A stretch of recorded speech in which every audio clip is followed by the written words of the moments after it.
정부 지원 사업의 지원 자격에 대해서 설명드리도록 할게요. 정부 지원 사업을 받기 위해서는요, 자격 요건을 꼭 갖추셔야 되는데요. 만약에 자격 요건을 갖추지 못했다라고 하시면 신청조차 하실 수가 없습니다. 그리고 설령 선정이 됐다 하더라도 부적격 요건이 있다고 하면 추후에 취소될 수 있으니까 꼭 신경을 쓰셔야겠죠. 정부 지원 사업이 지원 자격을 너무 깐깐하게 보는 거 아니냐라는 불만도 있으신데요. 사실 정부는 한정된 예산을 가지고 있기 때문에 지원금을 신중하게 배정하고자 합니다. 그렇기 때문에 목표를 달성할 수 있는 자격을 갖춘 업체나 창업자에게 지원을 우선시하는 거예요. 정부 지원 사업마다 자격 요건이 다 다른데요. 일반적으로 3가지 요건이 포함되어 있습니다. 특히 이 3가지에 내가 포함되지 않는지 주의 깊게 살펴보세요.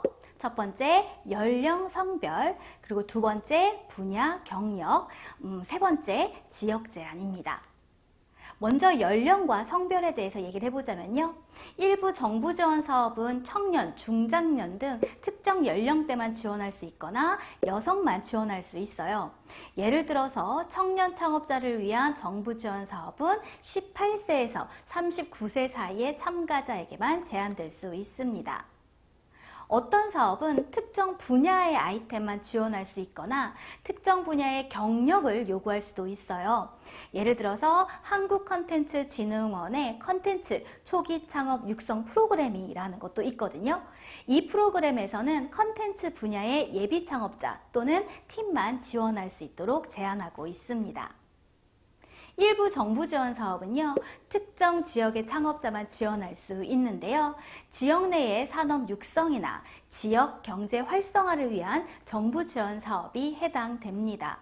보통은 거주지를 기준으로 하거나 사업지를 기준으로 하기 때문에 여러분들이 지역 기반의 창업자이시거나 로컬 크리에이터에 해당한다면 관련한 지원 사업을 신청하실 수 있어요. 이 점도 꼭 체크해 두세요.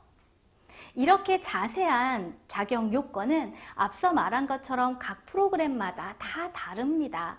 그렇기 때문에 관련된 정부기관이나 지원사업의 공식 웹사이트를 확인하거나 해당 담당자에게 문의해서 정확하게 확인하세요. 이번에는 예비 창업 패키지에 집중해서 자세한 내용을 말씀드리도록 하겠습니다. 예비 창업 패키지가 공고되는 시기는요, 2월에서 3월경이에요.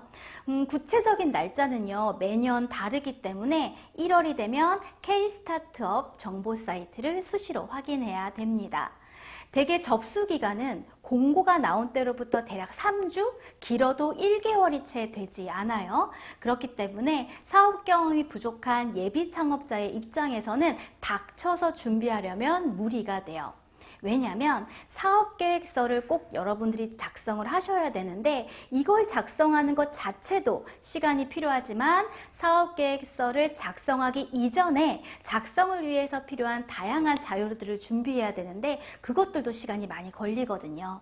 그렇기 때문에 전년도 공고문을 참고해서 적어도 12월부터는 준비를 시작하셔야 됩니다. 저도 예비 창업 패키지와 신사업 창업 사관학교를 지원하기 위해서 추운 12월부터 준비했던 걸로 기억해요.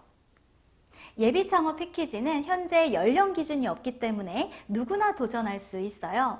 다만 이 점은 꼭 기억하세요. 공고일 기준으로 사업자 등록증이 없어야 됩니다. 그렇기 때문에 사업자가 있는 분들도요, 공고일 전에 폐업만 하면 신청하실 수가 있어요. 본인 이름의 사업자를 가지고 있다면 이 점을 명심하시고 공고가 뜨기 전에 꼭 폐업 처리하세요. 예비 창업 패키지의 특징에 대해서 얘기를 해드릴게요. 먼저 금액이요. 지원금에 대해서 말씀드리도록 할 텐데요. 예비 창업 패키지는 공고문에 사업화 자금 최대 1억이라고 쓰여 있는데 과연 선정된 모두가 1억을 받을 수 있을까요? 그렇지 않습니다. 차등 지급을 하기 때문에 실제로 받게 되는 최대 금액은 7,500만 원 선이라고 볼 수 있고요. 대부분 5천만 원 선에서 지원을 받게 됩니다. 물론 5천만 원 이하도 있어요.